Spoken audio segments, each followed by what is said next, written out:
The countdown cut in the middle there of the intro. Uh-oh. Boom, we're here. We're here. Live. We're live. Tech support will deal with that, John. We don't have to deal with these issues. We're the talent on this program. What's up? I'm Dave. He's Johnny. It's Dave and Johnny live. Quite a crazy week this week, was it not? Was it a crazy week? We got a lot of pro wrestling to talk about here. You know, This isn't Wrestling Uncensored. You know, Wrestling Uncensored will drop tomorrow on the YouTube channel right here. Make sure you subscribe, like the channel, like the video, click that little bell, and then you'll be able to get Wrestling Uncensored, where we will recap Raw and SmackDown and get you ready for Stomping Grounds, as we're a week away now from the WWE's next pay-per-view. But I've got some other WWE stuff I want to get to. Maybe the Dana Warrior thing. Have you seen that? No. What's going on? The Pride Week controversy. Well, what, did she say something wrong or something, or what? Well, she tweeted out a picture. We'll discuss it in a little bit. We'll talk about Dana Warrior. I also want to talk about something Batista said about the WWE creative process, and Ric Flair apologizing to Shawn Michaels. We talked about it on Wrestling Uncensored last week, which you can watch on the channel. Ric Flair was cutting a promo about Shawn Michaels on his YouTube channel, said Shawn, you know, who is he to pass judgment on him, because he didn't like some of the things that Shawn had said about him in his ESPN 30 for 30. And this week, Flair apologized. So it's fine. Like, the beef is squashed within a week. Flair realized he was maybe a little bit out of line, and he loves Shawn Michaels, and he says, Shawn Michaels, I'm sorry for the things that I said about you, and I will always view you and Ricky Steamboat as the two greatest wrestlers that ever lived. So the beef is over between Shawn and Flair. Well, I think someone stepped in on this one. I think someone probably called Rick and said, like, hey, like, let's settle this. Like, there's no point keeping this going. Like, he didn't mean what he said like that. It's not like that. Right. Was it Triple H? Somebody like that? Probably. Maybe Charlotte. Who knows? Yeah, maybe somebody was a mediator in this. Maybe somebody like Triple H or Charlotte reached out to Flair and said, hey, you know.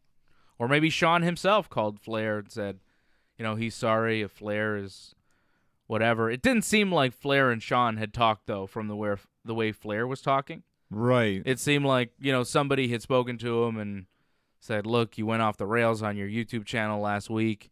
Maybe you want to walk some of these things back. Which I understand. I'm a guy who goes off the rails on my own YouTube channel sometimes, and all the time, maybe I should walk some things back. What do you mean all the time?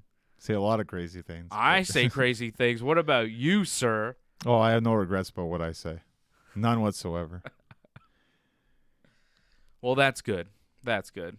So, Flair and Shawn, the beef is over. That's kind of sad. I actually wanted to see more beef. It's fun reading that kind of stuff, but it was interesting because I really didn't think that Flair and Shawn would have that kind of trouble. I mean, Shawn Michaels wrestled Flair in his last WWE match. It was a great moment, one of the greatest WWE matches ever. Like, for what it was and what it meant and how they treated it, it's really perfect. I think it's the greatest retirement match I've ever seen. For the way it was set up going into that, where if he would have lost, he had to retire kind of thing, and he was beating everybody, he was fighting the odds, but he just couldn't beat Shawn. That was pretty cool, and the fact that Shawn looked up to him and he didn't want to beat him, but he had to kind of thing. So that the story was really well done, and the match was, given their ages too, also pretty good. And the story in the match was really good too. You know? Right. The story that they told in that match was just beautiful, and it was so perfectly executed, except for when the moonsault? Yeah, where Flair doesn't catch him at all. Oh, well. And Shawn lands on the table. It's like Goldberg and Taker. Sometimes stuff like that's great. Makes the match better. Great match. Great match. So, I'm all right to see Flair and Shawn, you know, not on bad terms. I didn't like that too much. You never know. Made me feel like Flair was going off the rails. You know, I thought Flair was kind of starting to lose it, you know, calling out Shawn Michaels and stuff like that. Like, Stay within the WWE family, Ric Flair. It's kind of a good place for you to be. Well, I respect the fact that if you're upset, say something. Don't just like hold it in and, try to be the save face kind of thing and don't go against the company. I appreciate that. It did seem like Flair was upset because so many people were reaching out to him when he was in the hospital, and it seemed like Shawn didn't. Well, and then to have that comment, yeah, well, that kind of hurts a lot. I get it. I'm kind of glad he actually spoke up instead of just like, not saying anything. Yeah, I guess so. I don't know. Maybe in private is the better way to do it, though. Maybe, but I think Flair likes the attention. Flair, that's kind of his thing, right? So yeah. So the Dana Warrior thing. You want to get into that? What's going on with this? So here's a picture. This is Dana Warrior dressed as the Ultimate Warrior. This is for Pride Month. I think it's Pride. Is it something? I stand in solidarity with the LGBTQ plus community and honor you with pride. This is a tweet from Dana Warrior. Pride this month. So Pride Month, right? I believe in equality, education, awareness, and the simple fact love wins, always. EXO, blah, blah, blah, a bunch of emojis. And she's dressed like the Ultimate Warrior in this, and people are upset. Why? Because the Ultimate Warrior was not a good guy when it came to gay issues. Like, he said some pretty horrible things about homosexual people while he was still alive. Okay. And people feel that the WWE and Dana Warrior are trying to rewrite history in a way and use the Ultimate Warrior, with the rainbow gimmick and everything as some sort of pride icon, when in reality he was the furthest thing from that. And Dana Warrior herself has never really walked back any of those comments that Warrior has made. Now, of course, it's not her job to do that. She's just, his widow. What's she going to do? It's him. She didn't say it. She didn't say any of this stuff. But people are upset that she's dressing like the Warrior. Her husband, her late husband. And celebrating in a picture used to celebrate Pride Month. I can understand why some people might get a bad taste in their mouth when they see something like this. It's kind of like, yeah. But what about all that stuff Warrior said about gay people? I could read you some of the quotes, but they're awful. Yeah, they're actually really awful. They're terrible. But then there's those that say that, he said a lot of bad things about Hulk Hogan. But if you listen to Hogan, apparently they made up. And apparently there's no more beef between them before he passed. So maybe by the time Warrior died, he had seen the light and realized that he was wrong and a lot of the things he was saying were wrong. Maybe. Possibly. Because a lot of the things that people are taking were from a speech he did in 2005. And he died in, 2004? I want to say 14. 14? 15. We'll find out. But I don't know. I don't love it. What I don't love even more is that Dana Warrior apparently is in charge of Raw now, or like a big part of the creative team. Right, I heard about that. And she's like helping Lacey Evans with promos. There was a report, according to the Wrestling Observer, that Vince McMahon, Triple H, Stephanie McMahon, Kevin Dunn were all absent from Raw this week. Right, because there's some sort of business thing going on. They were all doing different things. Triple H was in Florida because NXT was doing a bunch of tapings leading into the next takeover. Okay. Stephanie was doing something else. Vince had some business thing. And then apparently Kevin Dunn, this is according to the Wrestling Observer, Kevin Dunn just doesn't go to TV if Vince isn't there. Wow. Surprising. Okay. I don't know. But these are the key people that are kind of in charge of the show. And they're saying that, like, this guy, Ed Koskey, who seems to be one of the head writers and stuff, big guy in charge. I'm not exactly sure what his title is with WWE. Probably one of the senior writers, I'm but guessing. He seemed to be in charge. Shane not at all. And Dana Warrior, too. Shane is there, but Shane's not really has any control. Shane's really just... He's the vice president of creative writing in the WWE, Ed Koskey. So it seemed like he was in charge this week on Raw. And the show was not good. Well, I didn't think Raw or SmackDown were particularly good. People are like, Vince can't be there. We need to get rid of Vince. Vince isn't there. Show's the same. I don't think it's always about Vince. Well, they were there for SmackDown, right? SmackDown wasn't much better. You had cardboard, champions. I don't know if they were there for SmackDown. They might have been. That was awful. SmackDown was terrible. SmackDown was bad. SmackDown was so bad. We're getting way too much of Shane McMahon lately. Way too much Shane. And Dana Warrior is on the creative team. Why? With Dana, I'm not sure. But with Shane, I guess it's just because nostalgia. This fact that they have him, people know who he is, and he gets reactions. That's mainly the reason why, I think. And Shane's willing to take all these crazy bumps. Yeah, I guess. I mean, should he be pushed that hard? I don't know. But he is getting pushed that hard. It's for something, obviously. It's a promoter's 50-year-old son. Right, okay. Why? He's actually in really good shape for 50, though. Yeah, but he's not that good. He's constantly on TV. It's not very interesting. The match with Roman was not very good. Well, the match with Roman usually isn't that good anyways. It doesn't matter who it is, really. I don't see why they're spending so much TV time on Shane McMahon. They have wrestlers, real wrestlers that they pay, It's right. They have a roster. They have people they're not using at all. Aleister Black just cuts promos, and they're not good. He cuts terrible promos written for him. He's one of the best in-ring workers that they have, and he hasn't been wrestling on TV in months. And he's instead cutting these terribly written promos. What's that about?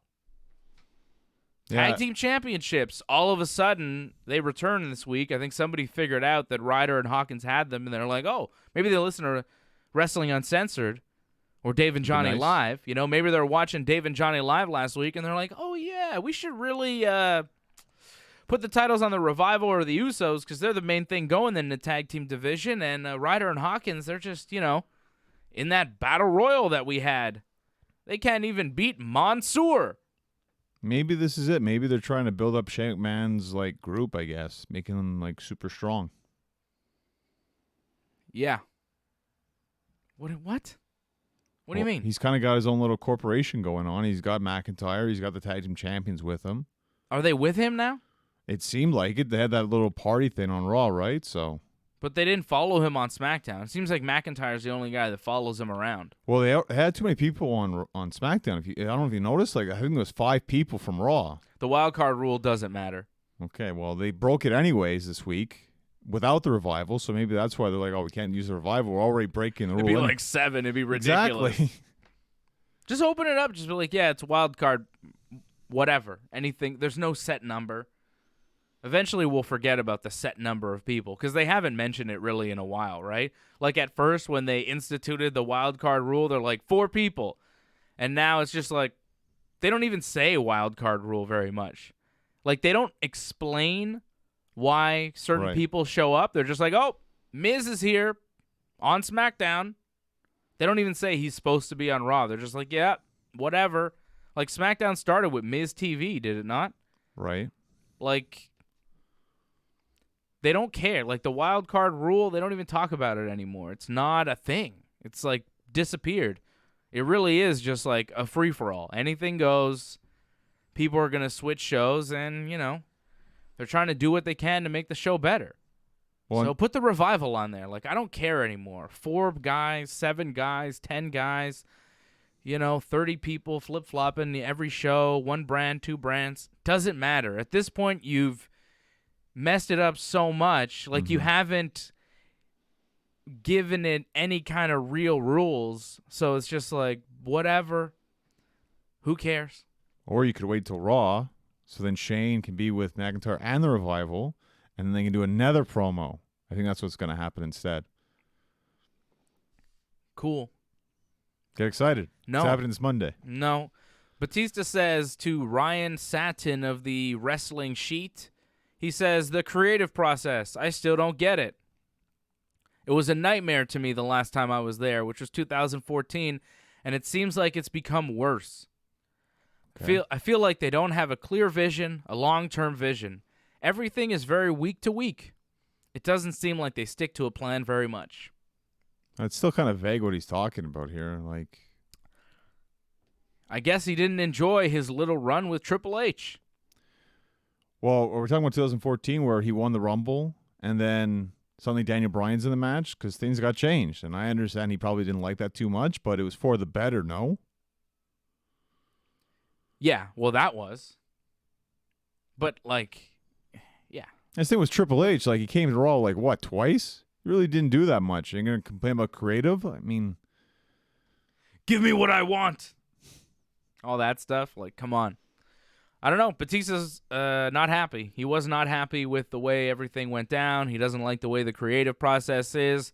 And if you look at the product, you know, it's hard to argue with him. I think it's interesting that he's a guy that really doesn't have to say these kinds of things about the WWE. Could have left on good terms. He could have been cool. But no. He's going to talk about them on his way out.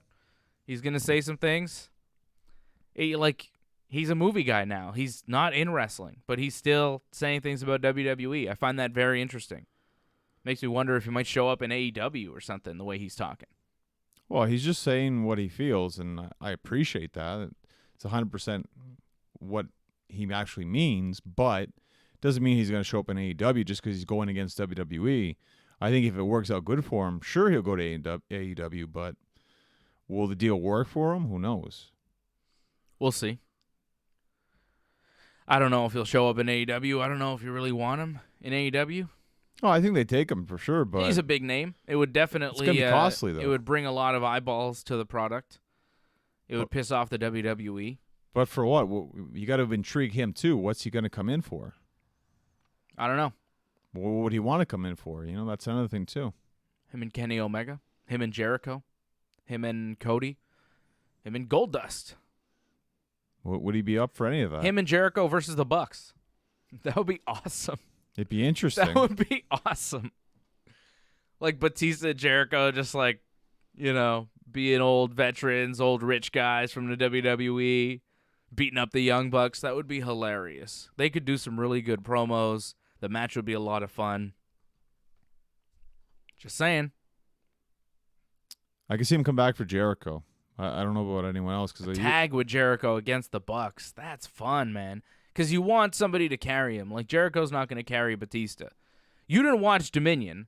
I wanted you to watch Dominion. You didn't see Jericho and Okada. I'll see it eventually. Will you, though? Yeah. I saw it last time. Yeah. Well, Okada and Omega, that was definitely the match of the year. I said it. last year. Yeah. Yeah.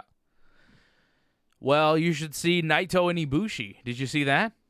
Yeah, I haven't seen any of Dominion Did you yet. see the German suplex on the apron? Oh, yeah, I did see that, actually, yeah. Because I think you posted that, if I'm not mistaken. Possibly, yeah. Yeah, that was disgusting. But that's an accident. That wasn't supposed to happen. I don't think so. You can't plan that. What'd you think of that? Well, that's just dangerous wrestling right there. You should see their match. You should see the whole match. Like, you think that's bad, you should see the rest of the match. It was amazing. These guys left it all in the ring. Naito and Ibushi, another classic. They've had a bunch of classics this year. They're killing it. Feuding over this IWGP Intercontinental title, they've had some incredible matches. And this one was so good, people are like, okay, that was too much, guys. That was way too much. You guys need to chill out. That was way too much.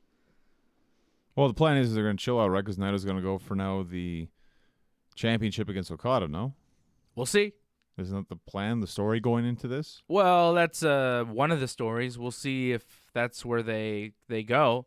The G1 is coming up, so, you know, you win the G1, you get a title shot. That's later, though. Maybe Naito is going to win the G1. No, the G1's the next big thing coming. No, but the title shot's for later, no? Like, yeah, it's at, like, Wrestle Kingdom. right. I thought Naito's next, I would think, no? I don't know. I think maybe Naito wins the G1 and then gets the shot at Wrestle Kingdom against Okada. Okay. That's how I would do it. Tetsuya Naito, one of the best wrestlers in the world today. I'm disappointed you didn't watch Dominion, John. But if you want to hear somebody who did watch Dominion talk to me, you can listen to What's Fandom in Japan. The new episode dropped this week. Of course, the second Thursday of every month on the website. It's a podcast. It's on iTunes. It's on everything. What's Phantom in Japan? Myself and the Green Phantom. Everybody knows the Montreal wrestling legend Green Phantom. And we discussed the Dominion show. We discussed the Best of the Super Juniors tournament that went on for the past month. And we previewed these Kazuna Road shows.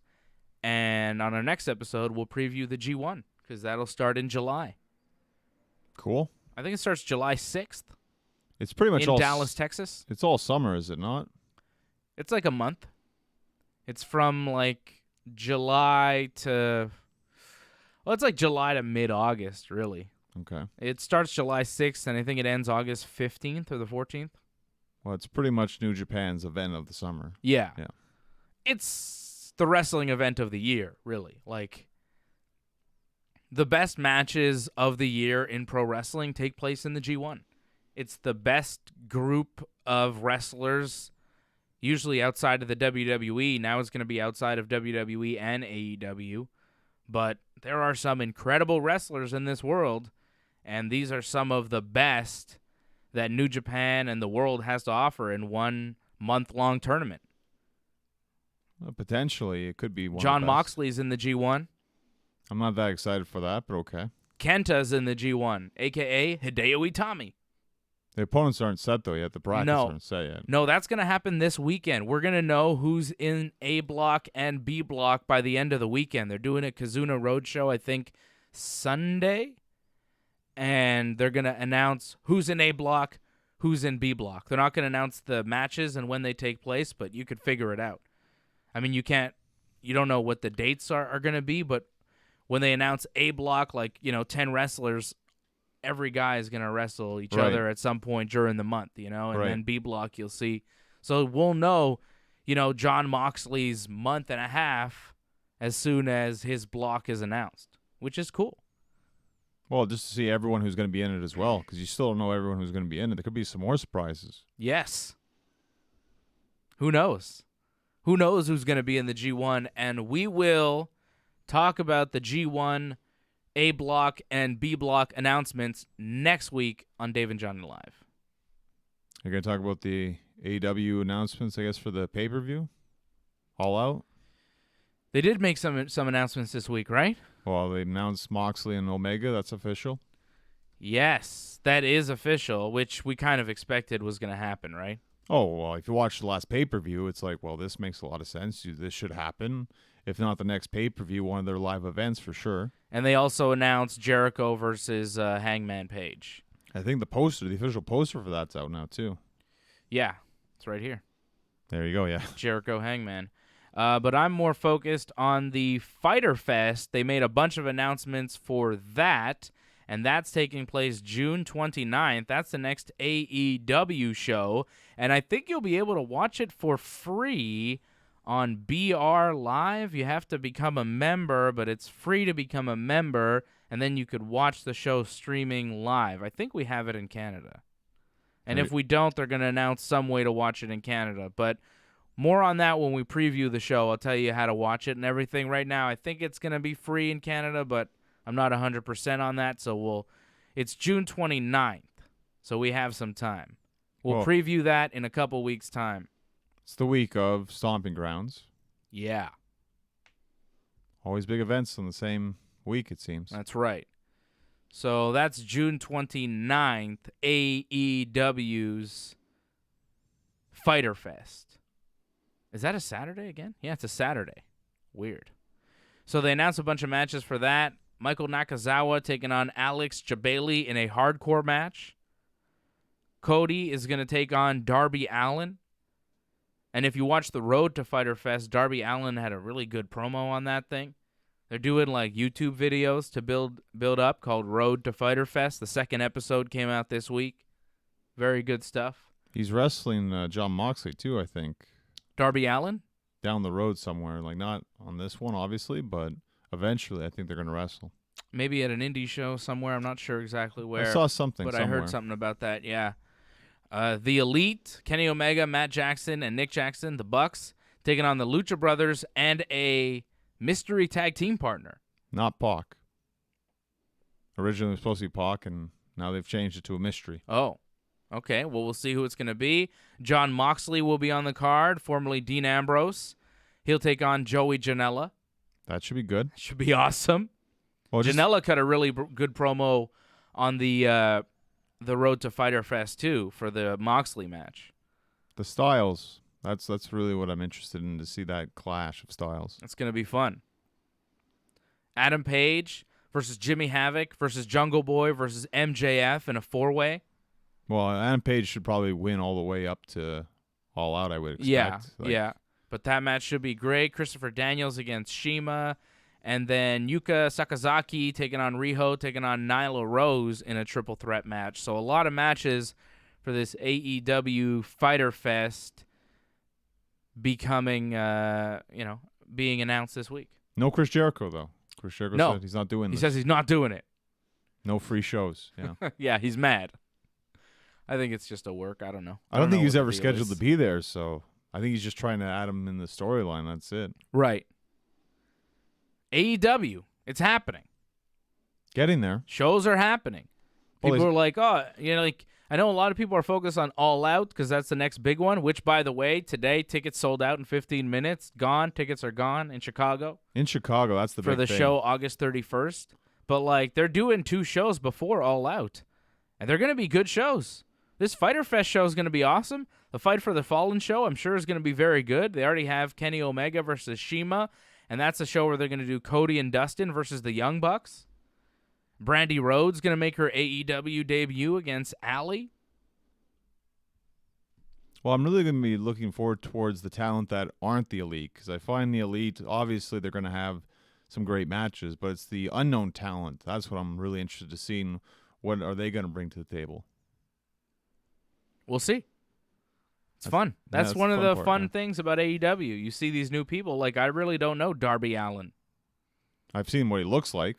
I saw his promo, and now I'm into it. I'm invested. I want to see his match against Cody. I want to see what he brings to the table. I think it's going to be fun. What else do we have here on Dave and Johnny Live? Chad Gable and Jack Gallaher. I saw a question. You want to check the comments here, Johnny? Sounds good. Did we watch Chad Gable and Jack Gallaher on 205 Live? Derek John wants to know. Yeah. I didn't see it. I just heard there was a problem with the finish of the match, apparently. Good match. But apparently, it ended. Yeah, the count-out wasn't supposed to happen. Right. It feels like this week people are just waking up to the fact that Chad Gable is one of the best wrestlers in the world. Where's everybody been? I've been saying this for years. I've been saying Chad Gable is the future for how many years now on Wrestling Uncensored? But is it disappointing? Since we saw him in NXT. Since the first time I saw this guy, I was like, oh, yeah, this guy is incredible. He's got everything you'd want. He's ridiculously athletic. He's got the background. He's an incredible in-ring talent. Right, but now you're kind of hiding him in 205, and it feels like a lot of people aren't going to see those matches. People were talking about it. There was a buzz. I guess they're going to let him work long matches and really showcase his talent, because there's no room for him on SmackDown or Raw because Shane McMahon's on TV. Well, they've given Chad many opportunities as a singles star, and it just never panned out for whatever reason. So now they're trying something different. Whatever reason. They didn't ever give him much to work with. He had single runs on SmackDown, turned to a tag team. Single run on Raw, turned to a tag team. Successful tag team. Yeah, but just a makeshift tag team because they had nothing to do with either guy. And they had nothing to do with the Raw tag team titles. Well, I think that just goes to show cream rises to the top, kind of thing, Eventually, he was too good. I mean, you couldn't hide it. He's in 205 Live. Is this the top? Well, no, this kind of feels like a demotion in a sense. Yeah. I mean, I think NXT would be better, to be honest. Maybe. At least then you're looked at as a heavyweight, a guy that could compete with the main roster. Well, just imagine the matches he could have. Whatever happened to Ali? Well, he's on SmackDown still. Is he? Not this week. Not this week, but he's still somewhat featured. Was he on SmackDown last week? I don't know. He was in the Battle Royal. He was in the Battle Royal, but a lot of guys were in the Battle Royal. A lot of guys. Chad Gable was in the Battle Royal. Apollo Crews, I think, was in the Battle Royal, wasn't he? Yes, he was. I think Paulo was on SmackDown this week, so there you go. Yeah, he had a promo on SmackDown. What was that about? He's being warned now. Zelina said you don't want none, pretty much. Chad Gable was there, too. Yeah, Andrade. Yeah, that was weird with Chad Gable. Like I that was bizarre. That was Yeah. a really weird segment on SmackDown. That was one of the weirdest segments they had on the whole show. Apollo Crews does a backstage interview for some reason. Yeah. Because he was supposed to wrestle Andrade the week prior on SmackDown, but Andrade attacked him before the bell because Andrade was trying to send a message to Finn Balor. It was like this whole thing. And then, Apollo's like mad and he wants a match with Andrade. He wants revenge. And then Zelina Vega shows up and she's like, be careful because Andrade's going to beat you up. And then Chad Gable's there and he's taking notes. And that was it. That was it, yeah. That was and then he shows up on 205. I don't get it. I don't get it at all. It's something, obviously. But Was it? Was it something? What was all that Mojo Rawley mirror stuff? he's doing promos apparently, like when Raw goes on commercial break, and I guess they're practicing something for it. I don't know what exactly. What was with the face paint? Because that's the way he feels or something. He explained in one of his promos, apparently. I didn't see it exactly. I understand it makes you sick talking about Mojo Rawley. I'm like dying here talking about this Mojo garbage. That went nowhere. It's another example in recent history of WWE doing stuff that goes absolutely nowhere. How long until the Firefly Funhouse disappears and goes nowhere too? I think they invested a lot more into that. I don't think that's just putting a lot of T-shirts out every week. Every week it's a new shirt for this guy. When you think about it, it's weird. Like they're selling new shirts every single week with every new gimmick that he's doing. This week they sold some sort of jam shirt. Last week it was a gym T-shirt. I don't know if you've noticed, but like you can go to WWEshop.com and there's like 1 million Bray Wyatt shirts and he hasn't wrestled in like a year. Vignettes get you more over than matches, I find. People are more invested in seeing the story, seeing the character, instead of like watching wrestling that for some people it just doesn't make sense. It just moves and like there's no rhyme or reason to them moves, really. So Bray Wyatt, I don't think it's going anywhere. No, I think it's going somewhere, just we have no idea where exactly. But they have an idea, right? Look at all these T-shirts for Firefly Funhouse. So it's a little too much. It's all Firefly Funhouse.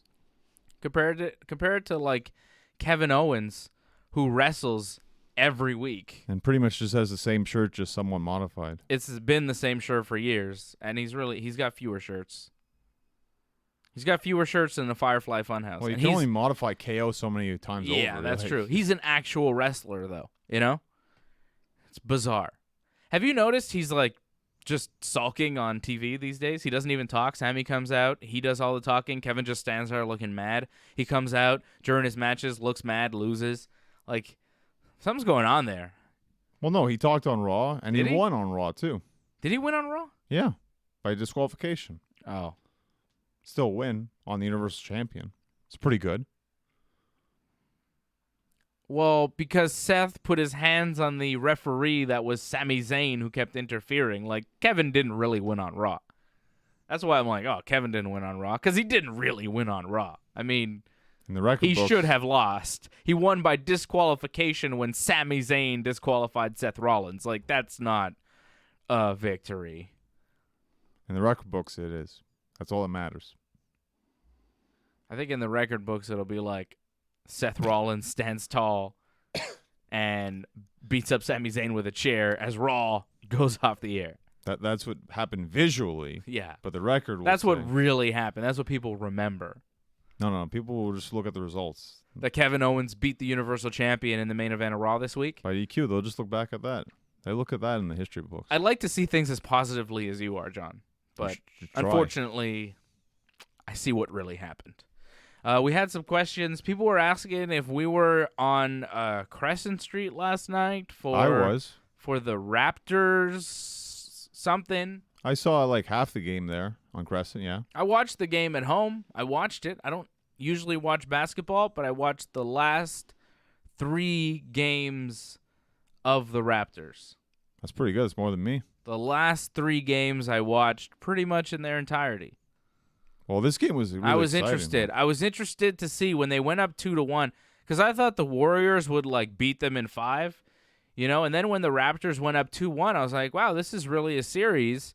And then I watched that game, I guess it was game 4, because I was like, well, if they win here, 3-1. they're up 3-1, and you're up 3-1, you're good. And then I was watching the game, I was like, God damn, these guys are actually going to win this game. And they won the game, and I was like, whoa, the Raptors could actually win the NBA championship. So then I was invested. I was like, well, this is kind of crazy. And then I watched game 5. Right. And they lost. By 1 point. That was a really good game, close game. It was close the whole time. It was a real interesting game to watch. With the injury there with Kevin Durant and all that stuff going on, and people were telling me the stories how Durant was hurt. Leave. He was hurt going into it, and now he's a free agent, and then maybe they rushed him back to play, or and then he re-injured himself, and now he's out for a year. He's basically out for the whole season, and this lowers his value. There's all sorts of stuff going on, so I'm like, oh yeah, this is kind of cool. You're the president crying afterwards? Who? The president for the Golden State? He was crying when? After they asked him, did they rush him back too early? And he started crying. Yeah, because he thought people would think that, this was a conspiracy. Yeah, people would blame him, right? Yeah. So, so then I watched that game, and the Raptors lost. But then I watched last night, just watched it at home after Ringside Report live. Mm-hmm. We were right here doing the YouTube show, myself and Fred, last night, 8 p.m., because you were out with AJ partying. You and AJ were out partying on the town, living it up, using the Ringside Report name to get yourself VIP access into all sorts of things. Yeah, look, AJ made fake Ringside Report media passes, and apparently it got you guys into all sorts of stuff. VIP. Got to see George St. Pierre. Hanging with GSP last night in a VIP lounge. Yeah. You and AJ living it up like VIPs using Ringside Report while I'm here, working. Doing Ringside Report, actually doing the work behind it all, but that's okay. I had fun. So I was happy to see the Raptors win. I mean, it was cool. It was an exciting game last night. It was another close game. They won by what? A point? Well, no, they won by 4 points. But I mean, in the end they won by 4, I guess. But it was so close. It was crazy. Well, they were up by 1, but then there was the foul at the end. Right.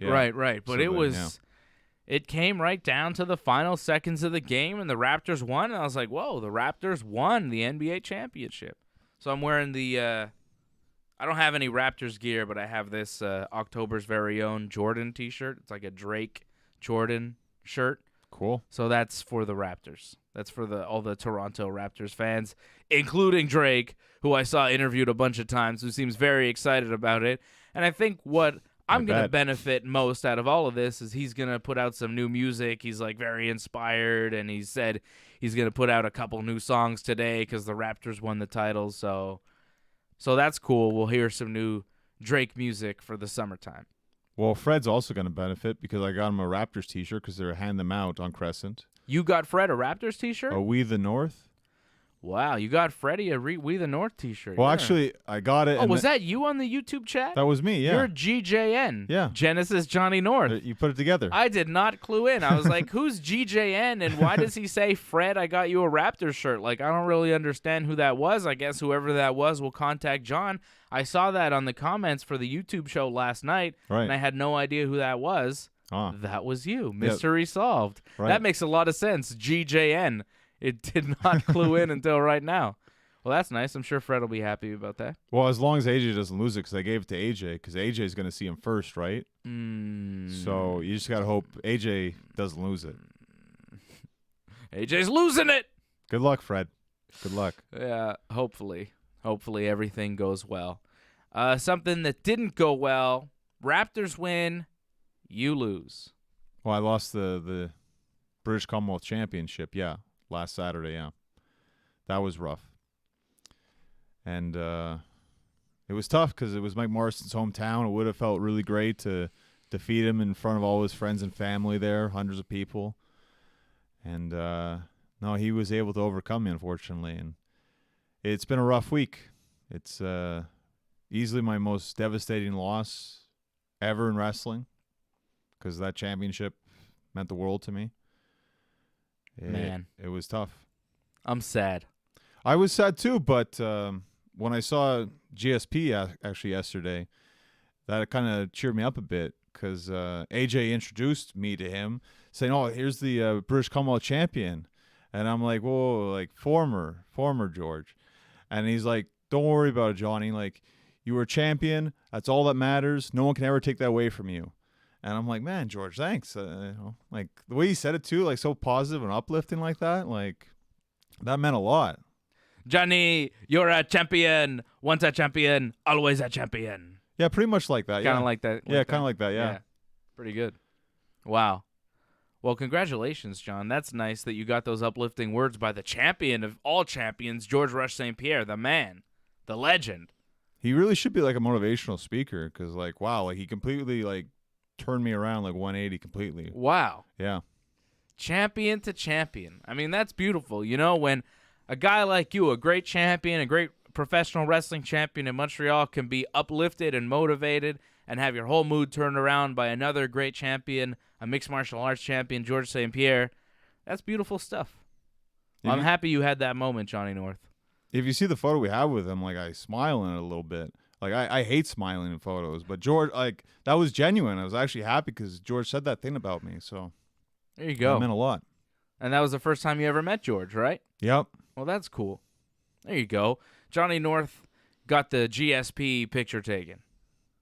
It was cool. The picture with GSP and, you know, and like Wally's saying, it's so cool that GSP got to meet Johnny North. You know, it's good for GSP too. I don't know if he thinks that way, but I mean, sure. You're quite famous. You know, you are Genesis Johnny North from Wrestling Uncensored, the great wrestling champion, and George got to meet you, the one and only Johnny North. Yeah, I hope one day he realizes that. Oh, one day he'll be like, "Wow, I met that guy Johnny North. That's pretty incredible." Yeah, it'd be cool. He's the man. All right, so you were out partying last night while I was here doing all the work. I was actually like watching wrestling. Watching amateur wrestling. That was really good. Yeah. Really exciting. Amazing atmosphere to see that on Crescent and then to see the basketball game on Crescent. Fantastic. A little crazy at the end when they won, of course, but kind of to be expected. If you know Montreal after there's a big victory.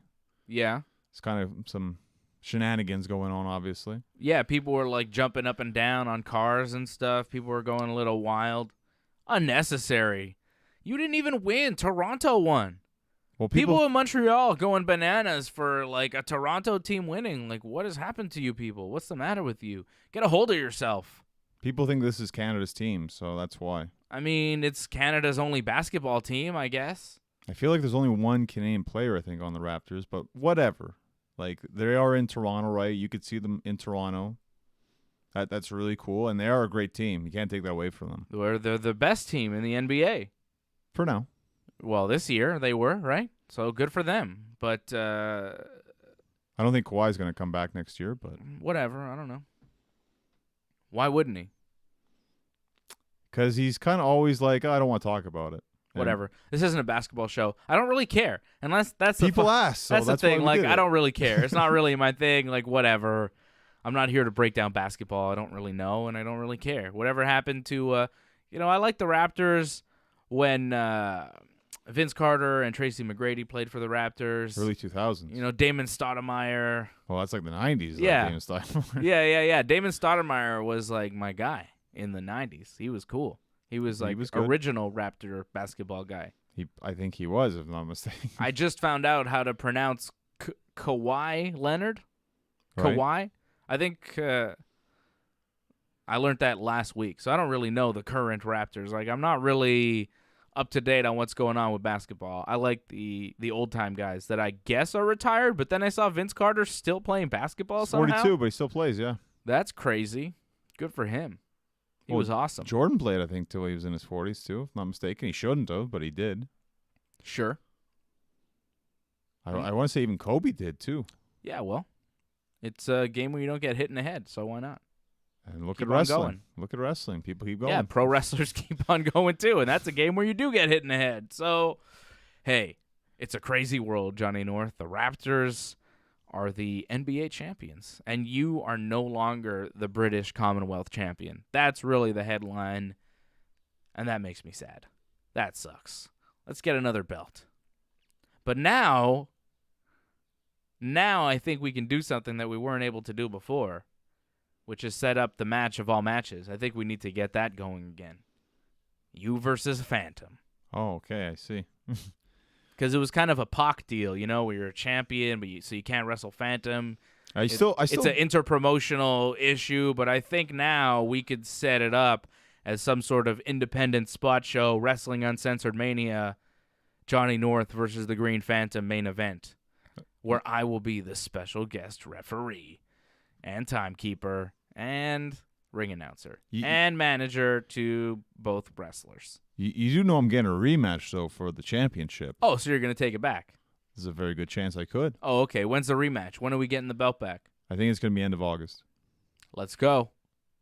We're coming after you, Mike Marston. That's right. Stop collecting bones. Hit the jib. Get ready for Johnny North. No more bone collecting for you. I'll collect his bones. Why are you collecting so many bones?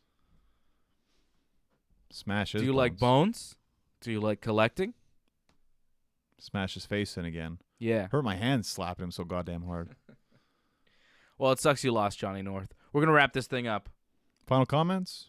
Did you want to do 90 Day Fiancé? I didn't watch it. Oh, we should. Well, just Larissa and Colt again. Apparently Debbie wants to leave the house because Larissa keeps moving the stuff around. Yeah, well, Debbie should move out, no?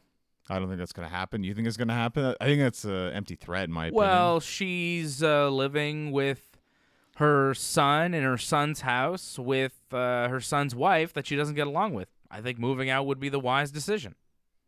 And Jay's family came down. From Jamaica? Yeah. Really? To visit, yeah. How'd that go? Well, they talked to Ashley, and Ashley explained the whole Tinder situation. And did his father Skins come down? I didn't notice Skins. Skins was not there. I noticed his mom. Skins don't travel. Possibly not. I don't know if there's an issue or not. But I think we're going to follow next episode when Jay confronts his family after they find out about the whole Tinder situation.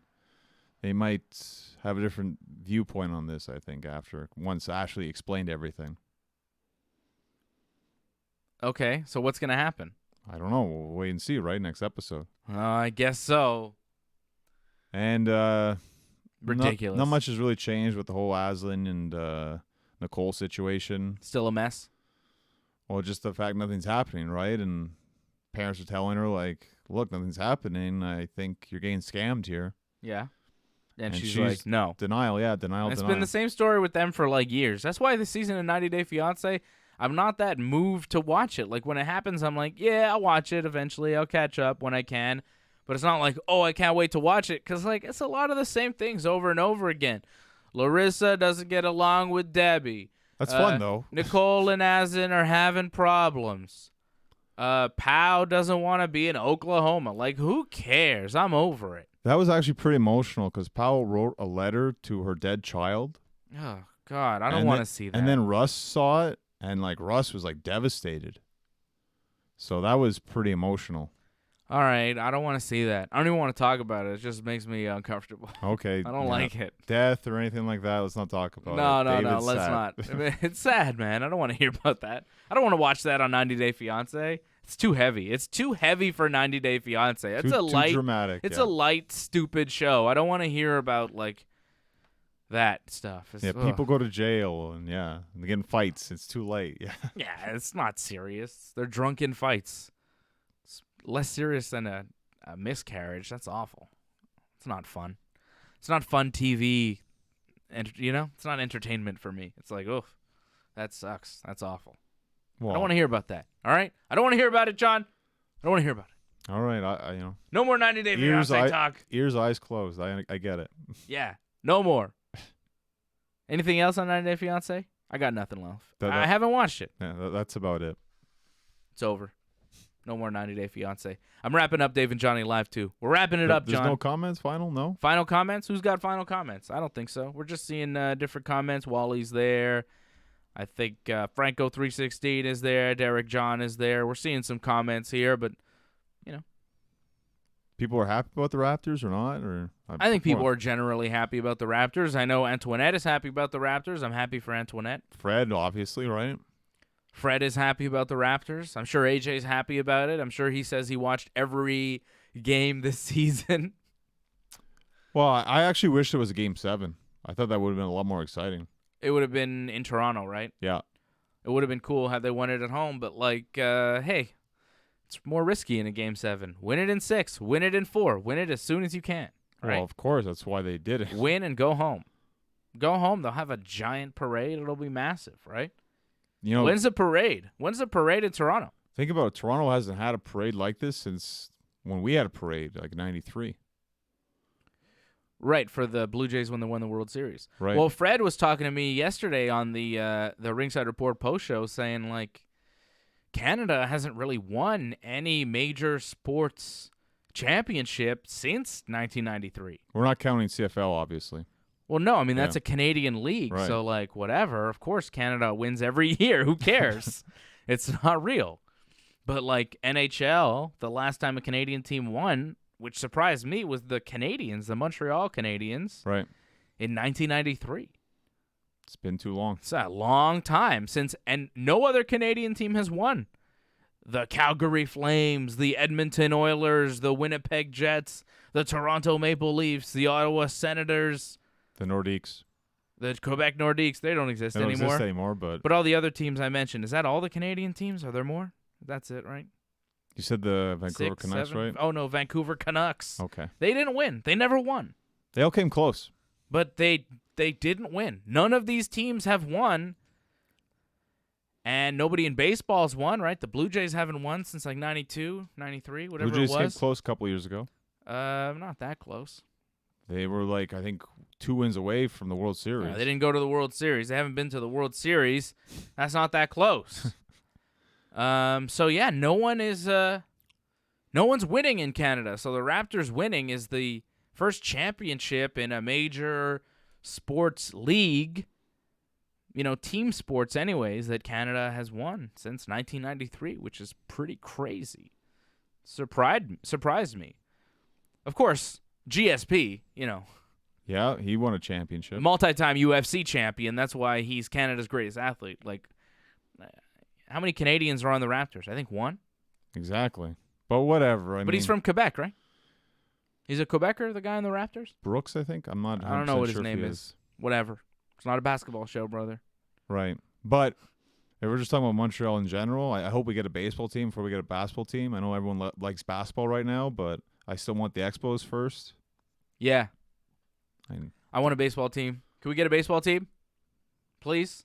Soon? before basketball. Like, that would be very nice, okay? Baseball team. Thank you. I don't think we're going to get a basketball team. A lot of people talk about that now because everybody likes Exactly. basketball. But, like, basketball goes on at the same time as hockey. Right. If the Canadians are really good, you think anybody's going to watch the basketball team? Well, as long as basketball team's really good, too. But what if the basketball team sucks and the hockey team's really good? No one will watch basketball. Right. Derek John helping me out. He says the guy's name is, hold on here, let me get, Chris Boucher is the Canadian Raptor from Quebec. And Wally liked Skins. Made him laugh. Skins, which is Jay's dad in 90 Day Fiancé. The full name is, his nickname, Pussy Skins. You can imagine why. It's disgusting. It's really gross. It's a gross nickname. Gross people, I suppose. I don't know, man. It's just the way Skins lives his life, okay? I'm not here to judge Skins. I just think his nickname is a little bit nasty. And when your father's name, when you see your father, like, you remember when Jay sees his dad in the show? I don't and he's remember. like, Pussy Skins! He yells out Skins, and he's like, his dad's like, yeah, what's up, man? You're one of my many children. What's going on? is very strange. Very strange. When your dad's name is Pussy Skins, like, no shit you're on Tinder 2 days after you get married when you're 20. You know? Like, come on, man. What do you think's going on here? Goddamn 90 Day Fiancé, I gotta explain this shit to you. Wow. Simple. It's obvious. 1 + 2 = Pussy Skins. Makes sense. There we go. I've said that enough for the show today. I think we're done. I think we're all done. Cool. All right? We will see you again on Wrestling Uncensored. We got a lot of WWE to talk about, and that will happen tomorrow on YouTube. Until then. Watch it. Until then, see ya. Bye-bye.